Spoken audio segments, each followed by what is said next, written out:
चेतावनी देने के पश्चात भी तुम सब नहीं माने। अब इसका परिणाम तुम्हें भुगतना होगा। ये पर्वत तो आक्रमण करने के लिए तत्पर हो रहे हैं। अपने अस्त्र संभालो पुष्कल।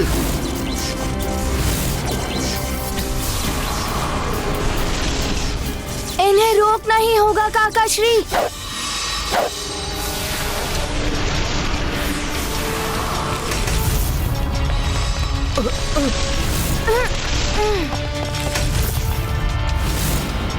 सैनिकों, अश्व की रक्षा करो।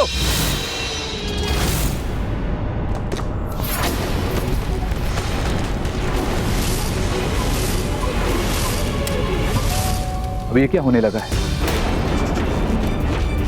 वहां का दृश्य धुंधला क्यों हो गया है?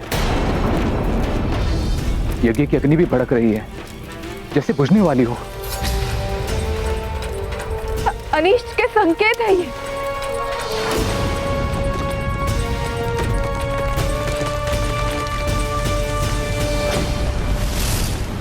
शिला तो अश्व पर गिरने वाली है। जय श्री राम।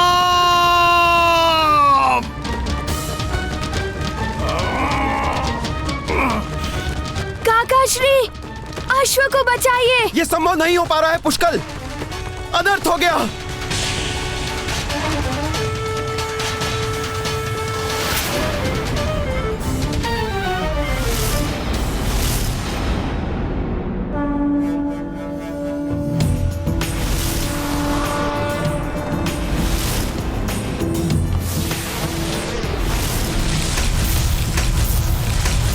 हनुमान जी ही ऐसा कर सकते थे। संकट मोचन महाबली हनुमान की जय।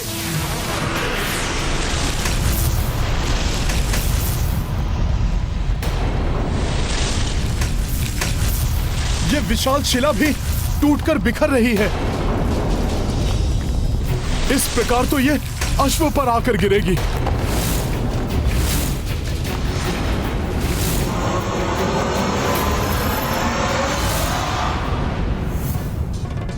ये उचित नहीं हो रहा है देवेश्वर। पहले आपके त्रिशूल ने राम काज में बाधा डाली, अब मेरी शक्ति बाधा डाल रही है। आपकी विवशता मैं समझ सकता हूं देवी। जैसे मैं वरदान के विधान से बंधा हुआ था, ऐसे ही आप भी अपने दिए हुए वरदान को निभाने की व्यवस्था से बंधी हुई हैं। मैं तुम्हारी कोई सहायता नहीं कर पा रही हूँ। मुझे क्षमा कर देना पुत्र हनुमान। ये कौन सी महाशक्ति है जो मेरी शक्ति को भी क्षीण कर रही है? ये कोई भी शक्ति हो, किंतु मैं इसे प्रभु के कार्य में बाधक नहीं बनने दूंगा। ना ही सेना को पीछे हटाने दूंगा। ये पर्वत हमें नष्ट करे, उसके पूर्व ही मैं इन्हें नष्ट कर दूंगा। जय श्री राम।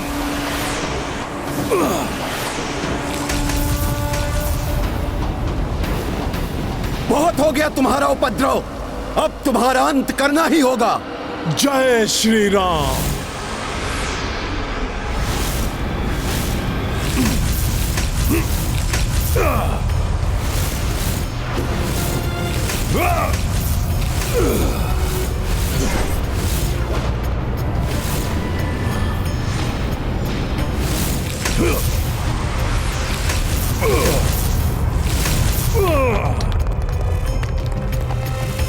जय श्री राम।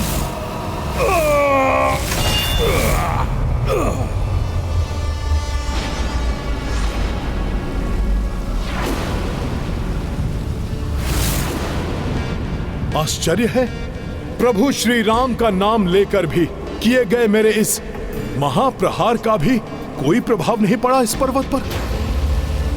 कोई भी आसुरी शक्ति इस प्रहार को सहन नहीं कर सकती। अवश्य ही ये कोई दैवीय शक्ति है।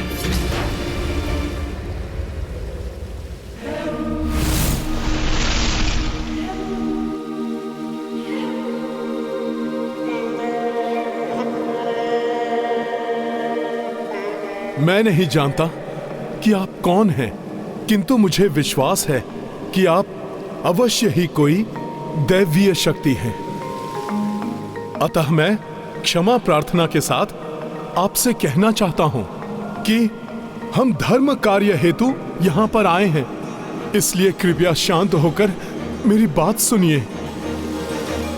हनुमान बहुत ही बुद्धिमान है, वे अपने विवेक से कोई ना कोई हल तो अवश्य ही निकाल लेंगे। मैं जानता हूं इतनी सहजता से इस समस्या का समाधान नहीं होने वाला है हनुमान। हे दिव्य शक्ति, आप इस नगर की सुरक्षा अवश्य कर रहे हैं, किंतु धर्म की स्थापना के लिए आगे बढ़ रहे इस अश्व को रोकना या अधीनता स्वीकार करना यहां के राजा का कार्य है, आपका नहीं, क्योंकि आप यहां के राजा नहीं हैं। अतः आप यहां के राजा को आने दीजिए, उन्हें ही आप निश्चित करने दीजिए कि अश्व को रोकना है या नहीं।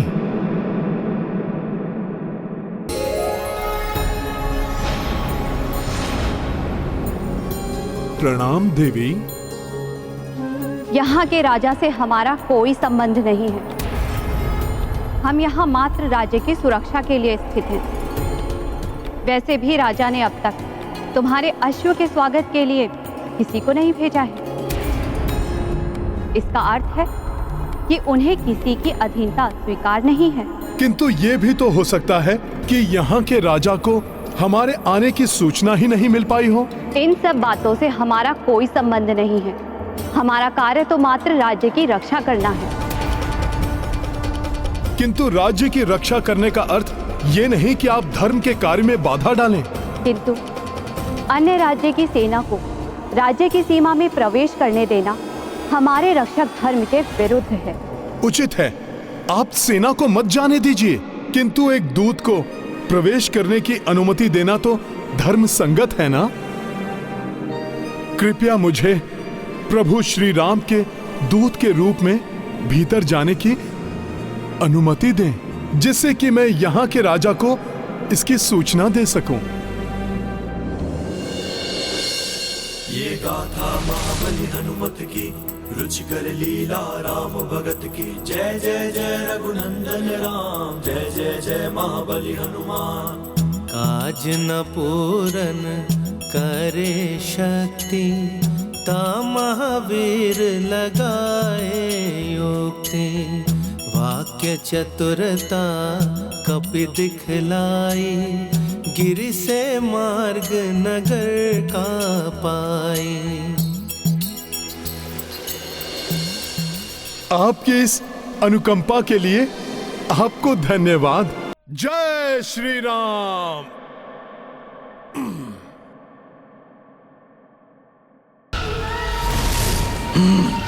मंदबुद्धि वानर, तुम क्या सोचते हो अनुमति मिल गई तो समस्या का समाधान हो गया? क्रीड़ा तो अब आरंभ हुई है वानर।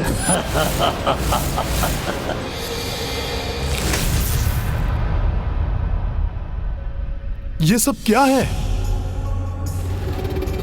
आश्चर्य, प्रतीत हो रहा है सभी निद्रा मग्न हैं यहां।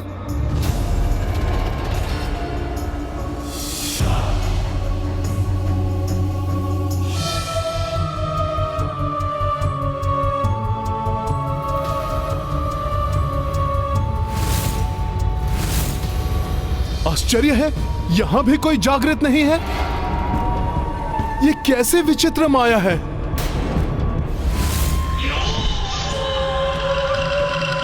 ये सब नहीं सोए हैं। सोया हुआ तो तुम्हारे और तुम्हारे प्रभु का भाग्य है, क्योंकि यहाँ ना तो कोई जागृत अवस्था में मिलेगा, ना ही तुम्हारे जागने से कोई जागेगा।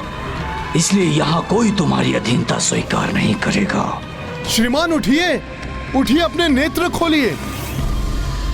उठिए श्रीमान, अवश्य ही किसी माया के अधीन है ये, अन्यथा इनकी निद्रा अवश्य टूटती।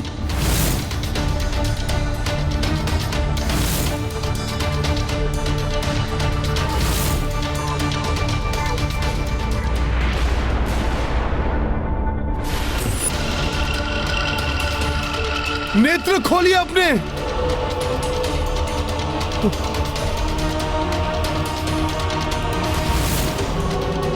विचित्र है ये सब। मैं शीघ्र जाकर राजा को सूचना देता हूं यहां की।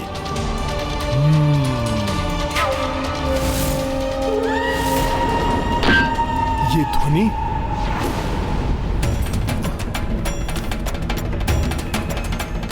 कोई तो है यहां जो जागृत अवस्था में है।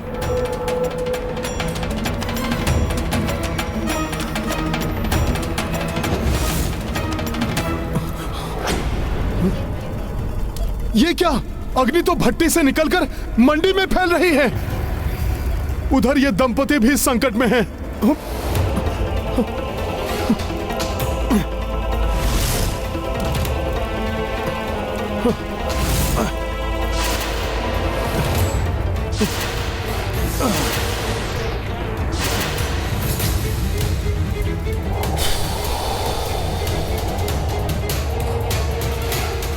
इससे पूर्व कि इस निद्रा के कारण कोई और घटना हो जाए, मुझे शीघ्र राजा तक पहुंचना होगा।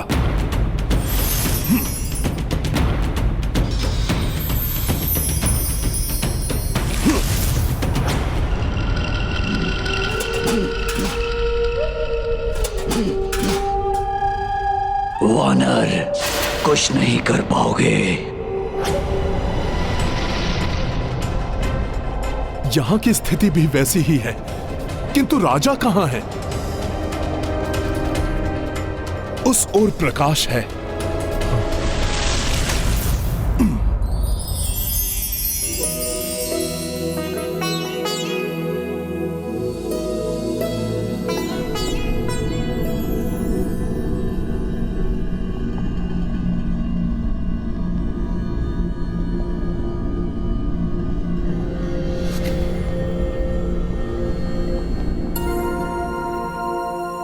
सब के सब निद्रा में मग्न हैं।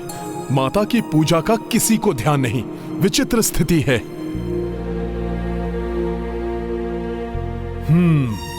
मैं ही ये दीप प्रज्वलित कर देता हूं।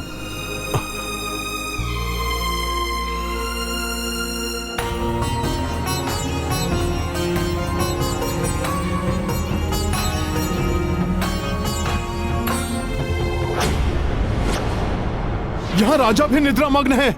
इन्हें जगाना होगा।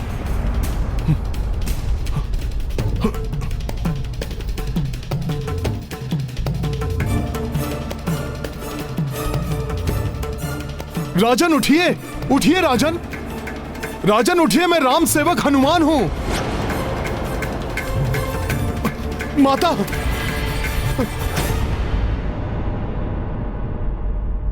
माता, ये तो मेरी समझ के परे है कि यहां राजा हो या फिर प्रजा, सभी निद्रा मग्न क्यों हैं? यदि राजा निद्रा से नहीं जागे तो मेरे प्रभु श्री राम का अश्वमेध यज्ञ रुक जाएगा और उसके साथ सर्वत्र राम राज्य और धर्म की स्थापना का संकल्प अधूरा रह जाएगा। माता, माता, मेरे प्रत्येक संकट में आपने अपने इस पुत्र की सदैव सहायता की है। आज पुनः मेरा मार्गदर्शन कीजिए माता, मेरी सहायता कीजिए।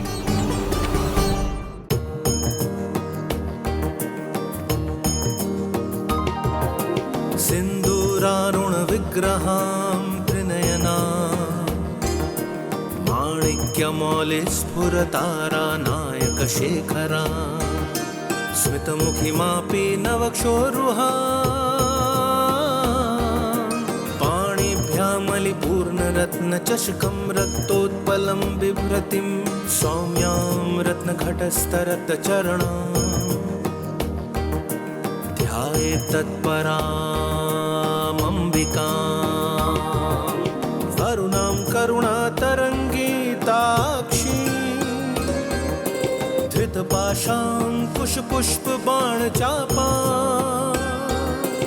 अणिमादिभिरावृता मयूखैरहमित्ये विभावये भवानी।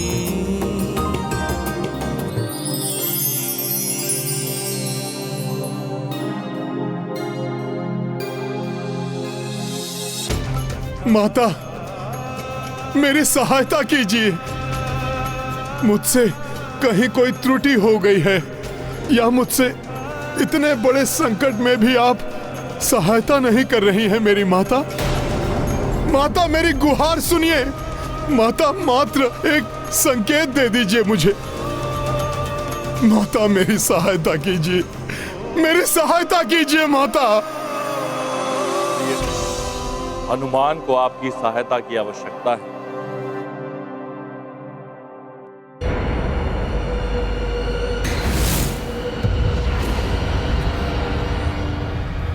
मुझे इन पिपीलिका को माता की प्रतिमा तक नहीं पहुंचने देना चाहिए।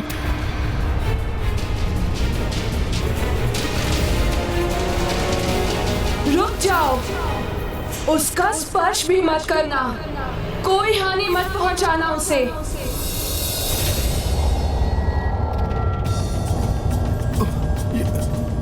ये कुपित स्वर क्या माता का था?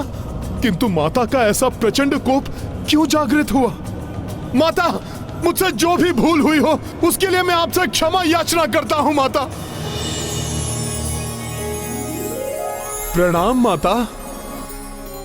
आपका ये पुत्र आपके दर्शन पाकर कृतार्थ हुआ माँ। एक बार पुनः मुझे माँ कहकर पुकारो पुत्र हनुमान। माँ, भक्त पूर्ण आस्था से मुझे माँ कहकर पुकारे, मेरे लिए तो यही पर्याप्त है। भक्त की आस्था ही तो मुझे माँ बनाती है, अन्यथा मात्र एक मूर्त ही तो हूँ मैं। माता, ममता से परिपूर्ण आपके हृदय से भक्तों की वेदना आपसे कहां से ही जाती है भला। किंतु माता, मैं उस भूकंपन का कारण समझने में असमर्थ हूं, जो माता तब उत्पन्न हुआ जब मैंने उस पिपलिका को माता आपके समीप जाने से रोकने का प्रयास किया। मैं उस भूकंपन का कारण समझने में असमर्थ हूं, जो माता तब उत्पन्न हुआ जब मैंने उस पिपलिका को माता आपके समीप जाने से रोकने का प्रयास किया। पुत्र हनुमान, वो पिपीलिका भी तुम्हारे समान ही मेरी संतान है। फूल से ही सही, किंतु मेरे चरण स्पर्श कर वो मेरी कृपा पात्र बन गई है। इस जन्म से 10वें जन्म में मैं उसे मोक्ष प्रदान करूंगी। माता, आप अत्यंत कृपालु हैं।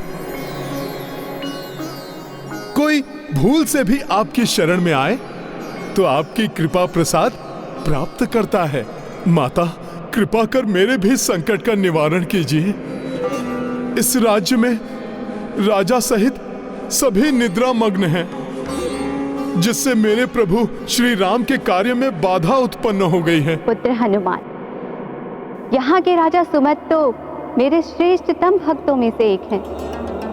अनेक वर्ष पूर्व अपना राजपाट खोने के पश्चात उन्होंने मेरी घोर तपस्या की। उनका शरीर जीर्ण शीर्ण हो गया, किंतु वो तब भी मेरी भक्ति में लीन रहे।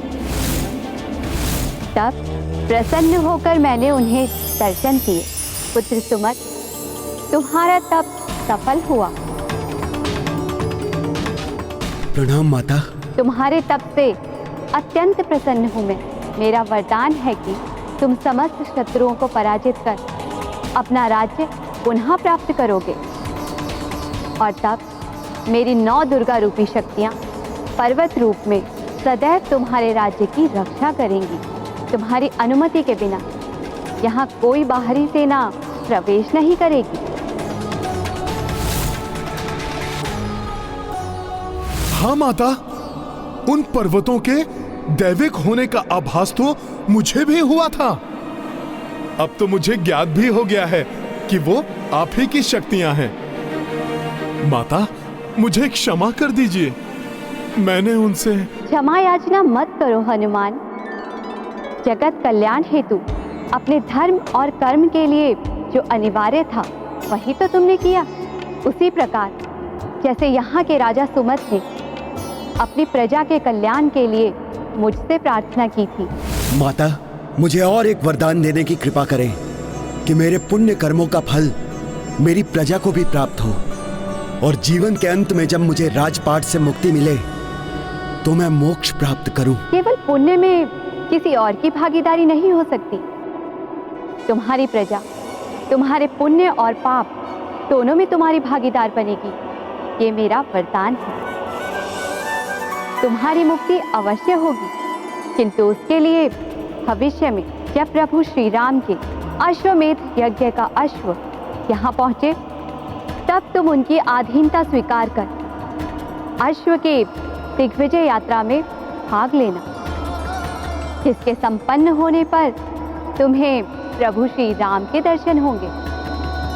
सहस्त्र वर्षों की तपस्या के समान है प्रभु श्री राम के दर्शन, जिसके फल स्वरूप मृत्यु उपरांत तुम्हें मोक्ष की प्राप्ति होगी। स्मरण रखना, जब तुम स्वयं जाकर अनुमति दोगे, तभी मेरी 9 पर्वत रूपी शक्तियां प्रभु श्री राम के यज्ञ के अश्व और उनकी सेना को तुम्हारे राज्य में प्रवेश करने देगी। मैं आज से ही उस शुभ घड़ी की प्रतीक्षा में अपने नेत्र बिछाए रखूंगा। माता, यदि राजा सुमद इतनी आतुरता से अश्व की प्रतीक्षा कर रहे थे, तो वो उनकी प्रजा के साथ सुप्तावस्था में क्यों हैं? मैं उन्हें उनकी निद्रा से कैसे मुक्त करूं? पुत्र हनुमान, तुमने मुझसे एक संकेत मांगा था, वो मैंने दे दिया। मुझे पूर्ण विश्वास है अब तुम इस समस्या का समाधान ढूंढ निकालोगे। संकट मोचन हनुमान, इस संकट पर भी विजय प्राप्त करोगे तुम।